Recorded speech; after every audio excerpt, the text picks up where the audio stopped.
አሰላሙ አለይኩም እንዴት ናችሁ? ሰላም ናችሁ? ውድ የበልግ ቲቪ ቻናል ቤተሰቦች እንዲሁም አዳዲስ የመጣችሁ የረበና ሰላምና እዝነት በእናንተ ላይ ይሁን እያልኩ ዛሬ ለየት ያለ ቪዲዮ የፈርኒቸር ዋጋ መረጃ ዝርዝር ይዤላችሁ ቀርቤያለሁ።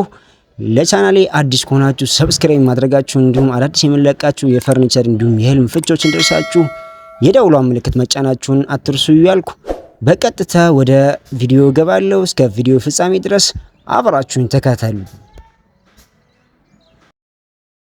አሰላሙ አለይኩም ወራህመቱላሂ ተዓላ ወበረካቱ። ሰላም ጤና ይስጥልኝ የተከበራችሁ የቻናላችን ቤተሰቦች፣ ዛሬ ይዘንላችሁ የመጣ ነው አልጋ፣ ቁም ሳጥን እንዲሁም ደግሞ አልጋ ጎን የሚቀመጡ ኮመዲኖችን ይዘንላችሁ ቀርበናል። ለቻናላችን አዲስ የሆናችሁ ቻናላችንን ሰብስክራይብ በማድረግ አሳድጉን። ሌሎቻችሁ ደግሞ ነባሮች ላይክ እያደረጋችሁ እስከ ቪዲዮ መጨረሻ አዳምጡን። ከነዋጋ ዝርዝሩ ይዤላችሁ መጥቻለሁ። ይህ አሁን ማሳያችሁ እንግዲህ ሜትር ከ50 አልጋ ነው። በፍላት ሞድ ነው የተሰራው።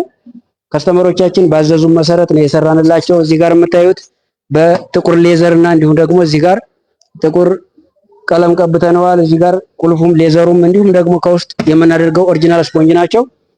እዚህ ጋር የምታዩት ኮመዲኖ ነው። በባለ አንድ ተከፋች ነው የሰራ ነው። ከላይ መዋቢያ አለው ማለት ነው። እዛው ቤት የምንገጥመው ነው የሚሆነው። እዚህ ጋር ቁጭ ብላችሁ ካልጋችሁ ተንስታችሁ እዚህ እራሳችሁን ታዝባችሁ እዚሁም ደግሞ የምትሄዱበትን መንገድ እንዲፈጠር እዚህ ጋር መስተዋት አድርገንበታል። እንደምታዩት እንግዲህ አሪፍ ተደርጎ የተሰራ ሜትር ከ50 አልጋ ነው ማለት ነው። በፍላት ሞድ ነው። ከኋላ ያለው ግርጌው ላይ ስታዩት ከፍ አድርገን ሰርተነዋል። ይህ ማለት ፍራሻችሁን በደንብ አቅፎ እንዲይዝላችሁ የተደረገ አልጋ ነው ማለት ነው። ከሁለት ኮመዲኖች ጋር ነው የተሰራው። እዚህ ጋር ያለው የኮመዲኖ መሳቢያ ያለው እዚህ ሁለት መሳቢያ አድርገንበታል። እዚህ ጋር ከላይ ደግሞ እዚህ እንደዛኛው አይደለም፣ ለየት አድርገን እዚህ ጋር ያስቀመጥነው የተለያዩ ሰዓት እንዲሁም ደግሞ ጌጣጌጦችን ለማስቀመጥ ትጠቀሙበታላችሁ የሚል ነው እዚህ ጋር የተደረገው። ይህ አልጋ እንግዲህ እንደምታዩት አሪፍ ተደርጎ ነጭ በጥቁር የተሰራ ነው ማለት ነው። አልጋው እንግዲህ አሪፍ ተደርጎ ከላይ ፍሬምም አድርገንበታል። እዚህ ጋር ቆንጆ አድርገን ነው የሰራ ነው። የዚህ አልጋ እንግዲህ ዋጋውን ስነግራችሁ እስከ 35,000 ብር የሚሰራ አልጋ ነው ማለት ነው። አልጋችን እንግዲህ ይህን ይመስላል። ወደ ሁለተኛው ስንሄድ እዚህ ጋር በላምሌት የተሰራ ቁም ሳጥን ነው፣ የልብስ ቁም ሳጥን። ከላይ እንደምታዩት እዚህ ውስጡም ከውጭም የለበሰ ነው። እዚህ ጋር ይህንን ይመስላል። የላይኛው ኮምፈርት ማለት ነው ይህንን ይመስለው። ከውጭም ከውስጥም ተመሳሳይ ነው። በላምሌት ነው የተሰራው። ተዘጉት። የላይኛው ኮምፈርቱ ይህን ይመስላል። አሪፍ ተደርጎ ነው የተሰራው። ከታች ያለው ደግሞ እዚህ ጋር በር አለው። ይሄ 3 መደርደሪያ ነው ያለው። ይሄም እንደዚህ ተመሳሳይ በላምሌት እንዲሁም ደግሞ ይሄንን ነው ቪነር ነው የለጠፉበት ክራክ እንዳያደርግ ተብሎ ራሱ በቪነር የተለጠፈ ነው ማለት ነው። ይሄ እዚህ ጋር ወደ መካከል ስንሄድ እዚህ መክፈያ የለውም። እዚህ ጋር ልብስ ለመስቀል ሲባል መክፈያ አላደረግንበትም። እዚህ ረጃጅም ልብሶችን ጅልባቦችን እንዲሁም ጀለብያን ለማስቀመጥ የሚያገለግል ቦታ ነው ማለት ነው። እዚህ ጋር ደግሞ አነስ ያሉትን ነገሮች ለማስቀመጥ ከታች እንዲሁም ሁለት መሳቢያ አለው። በዚህ መልኩ መሀል ላይ ያለውን ከፍለነዋል ማለት ነው። ይህ ቁም ሳጥን እንግዲህ ተፈታች ነው። በማንኛውም ቦታ ይዛችሁ ስትሄዱ ፈታችሁ ለማንቀሳቀስ እንዲመች ተደርጎ የተሰራ ነው። እዚህም እንደምታዩት 3 መክፈያ አለው። አጠቃላይ ሁሉም አሪፍ ተደርጎ ነው የተሰራው።